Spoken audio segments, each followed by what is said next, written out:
नमस्कार विद्यार्थी मित्रांनो, आपल्या यूट्यूब चॅनलवर आपले स्वागत आहे. आपण वेळ न घालवता आता प्रश्नाला सुरुवात करूया. प्रश्न पहिला, डॅश हे भारताचे 25वे राज्य बनले. भारताचे 25वे राज्य म्हटले मित्रांनो तर गोवा हे भारताचे 25वे राज्य आहे, म्हणून ऑप्शन क्रमांक 1 हे आपले उत्तर आहे गोवा. प्रश्न दुसरा, भारतातील कोणत्या राज्यात सर्वात जास्त जंगल आहे? भारतातील कोणत्या राज्यात सर्वात जास्त जंगल आहे मित्रांनो? तर मध्य प्रदेश. मध्य प्रदेश या राज्यात सर्वात जास्त जंगल आहे, म्हणून ऑप्शन क्रमांक 2 हे आपले उत्तर आहे मध्य प्रदेश. प्रश्न तिसरा, महाधिवक्ता यांची नेमणूक खालीलपैकी कोण करतात? महाधिवक्ता यांची नेमणूक कोण करतात मित्रांनो? तर महाधिवक्ता यांची नेमणूक राज्यपाल करतात, म्हणून ऑप्शन क्रमांक 3 आपले उत्तर आहे राज्यपाल. प्रश्न चौथा, भारतीय अणुशक्ती आयोगाचे पहिले अध्यक्ष कोण होते? भारतीय अणुशक्ती आयोगाचे पहिले अध्यक्ष मित्रांनो डॉक्टर होमी भाभा हे होते, म्हणून ऑप्शन क्रमांक 3 हे आपले उत्तर आहे डॉक्टर होमी भाभा. प्रश्न पाचवा, रिझर्व्ह बँक ऑफ इंडियाची स्थापना कोणत्या वर्षी करण्यात आली? रिझर्व्ह बँक ऑफ इंडियाची स्थापना केव्हा झाली मित्रांनो? तर 1935 या वर्षी रिझर्व्ह बँक ऑफ इंडियाची स्थापना झाली, म्हणून ऑप्शन क्रमांक 4 हे आपले उत्तर आहे 1935. प्रश्न सहावा, रात आंधळेपणा हा आजार कोणत्या जीवनसत्वाच्या अभावाने होतो? मित्रांनो, रात आंधळेपणा हा आजार कोणत्या जीवनसत्वाच्या अभावामुळे होतो? तर अजीवनसत्वाच्या अभावामुळे होतो, म्हणून ऑप्शन क्रमांक 1 हे आपले उत्तर आहे अजीवनसत्व. अजीवनसत्वामुळे कोणता आजार होतो मित्रांनो? तर रात आंधळेपणा हा आजार अजीवनसत्वामुळे होतो. प्रश्न सातवा, शेती व ग्रामीण विकासाची राष्ट्रीय बँक नाबार्डची स्थापना केव्हा करण्यात आली?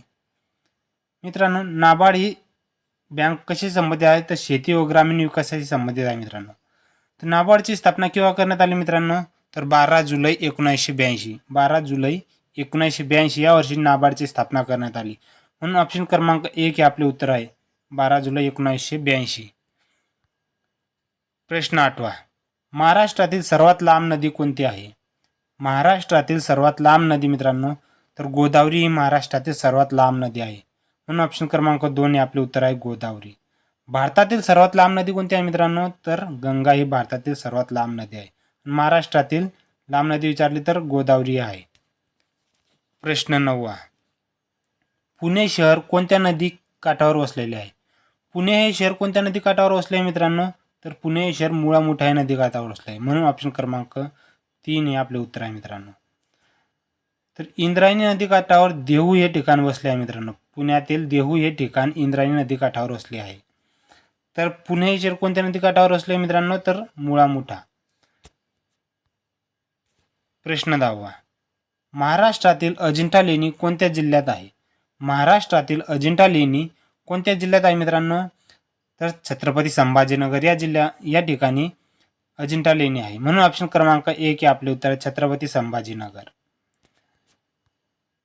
प्रश्न 11, छत्रपती शिवाजी महाराज यांचा जन्म कोणत्या किल्ल्यावर झाला होता? छत्रपती शिवाजी महाराजांचा जन्म कोणत्या ठिकाणी झाला मित्रांनो?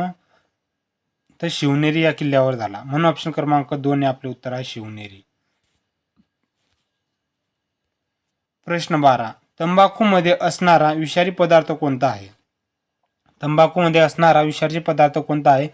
तर निकोटीन हा तंबाखूमध्ये असणारा विषारी पदार्थ आहे, म्हणून ऑप्शन क्रमांक 1 हे आपले उत्तर आहे निकोटीन.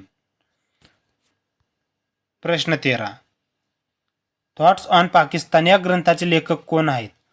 थॉट्स ऑन पाकिस्तान हा ग्रंथ कोणी लिहिला मित्रांनो? तर डॉक्टर बाबासाहेब आंबेडकर यांनी हा ग्रंथ लिहिला, म्हणून ऑप्शन क्रमांक 4 हे उत्तर आहे मित्रांनो. डॉक्टर बाबासाहेब आंबेडकर यांनी थॉट्स ऑन पाकिस्तान हा ग्रंथ लिहिला होता मित्रांनो. प्रश्न 14, महाराष्ट्रात सार्वजनिक गणेशोत्सव कोणी सुरू केला?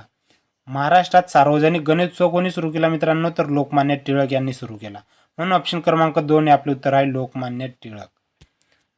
प्रश्न 15, महाराष्ट्रात मुलींसाठी पहिली शाळा कोणी सुरू केली होती? मित्रांनो, महाराष्ट्रात मुलींसाठी पहिली शाळा महात्मा फुले यांनी सुरू केली होती, म्हणून ऑप्शन क्रमांक 1 हे आपले उत्तर आहे महात्मा फुले. प्रश्न 16, महाराष्ट्रातील पहिले मराठी वृत्तपत्र कोणते आहे? महाराष्ट्रातील पहिले मराठी वृत्तपत्र कोणते आहे मित्रांनो? तर दर्पण. दर्पण हे मराठीतील पहिले वृत्तपत्र आहे मित्रांनो, म्हणून ऑप्शन क्रमांक 2 हे आपले उत्तर आहे दर्पण. प्रश्न 17, मुस्लिम लीगची स्थापना कोणत्या वर्षी करण्यात आली? मुस्लिम लीगची स्थापना कोणत्या वर्षी करण्यात आली मित्रांनो? तर 1906 या वर्षी करण्यात आली. म्हणून ऑप्शन क्रमांक 4 हे आपले उत्तर आहे 1906. प्रश्न 18. भूदान चळवळीचे जनक कोणाला म्हटले जाते? भूदान चळवळीचे जनक कोणाला म्हटले जाते मित्रांनो? तर विनोबा भावे यांना भूदान चळवळीचे जनक म्हटले जाते. ऑप्शन क्रमांक 2 हे आपले उत्तर आहे विनोबा भावे. भूदान चळवळीचे जनक कोण आहे मित्रांनो? तर विनोबा भावे. प्रश्न 19. डॅश यांनी श्रीपुरुष तुलना हा ग्रंथ लिहिला. श्रीपुरुष तुलना हा ग्रंथ कोणी लिहिला मित्रांनो? तर ताराबाई शिंदे यांनी लिहिला. म्हणून ऑप्शन क्रमांक 3 हे आपले उत्तर आहे ताराबाई शिंदे. प्रश्न 20. ॲडॉल्फ हिटलरने मांडलेल्या विचारसारणीस काय म्हणतात? ॲडॉल्फ हिटलर यांनी मांडलेल्या विचारसारणीस काय म्हणतात मित्रांनो? तर नाझीवाद. म्हणून ऑप्शन क्रमांक 3 हे आपले उत्तर आहे नाझीवाद. नाझीवाद या विचारसारणी कोणी मांडली होती मित्रांनो? तर ॲडॉल्फ हिटलर यांनी नाझीवाद ही विचारसारणी मांडली होती मित्रांनो. प्रश्न 21. ब्राह्मो समाजाची स्थापना कोणी केली होती? ब्राह्मो समाजाची स्थापना राजाराम मोहन रॉय यांनी केली होती मित्रांनो. म्हणून ऑप्शन क्रमांक 4 हे आपले उत्तर आहे राजाराम मोहन रॉय. राजाराम मोहन रॉय यांनी कशाची स्थापना केली होती मित्रांनो? तर ब्राह्मो समाजाची स्थापना केली होती. प्रश्न 22. संत चोखामेळा यांची समाधी खालीलपैकी कोणत्या ठिकाणी आहे? मित्रांनो, संत चोखामेळा यांची समाधी मंगळवेढा या ठिकाणी आहे. म्हणून ऑप्शन क्रमांक 2 हे आपले उत्तर आहे मंगळवेढा. प्रश्न 23. इरई नदीच्या काठावर खालीलपैकी कोणते शहर वसलेले आहे? इरई नदीच्या काठावर खालीलपैकी कोणते शहर वसलेले आहे?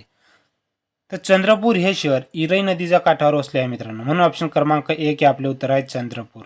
चंद्रपूर हे जिल्ह्याचे ठिकाण इरई नदीच्या काठावर वसलेले आहे. प्रश्न 24.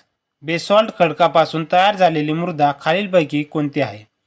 मित्रांनो, बेसॉल्ट खडकापासून कोणती मृदा तयार झालेली आहे? तर रेगूर मृदा. म्हणून ऑप्शन क्रमांक 3 हे आपले उत्तर आहे रेगूर मृदा. प्रश्न 25.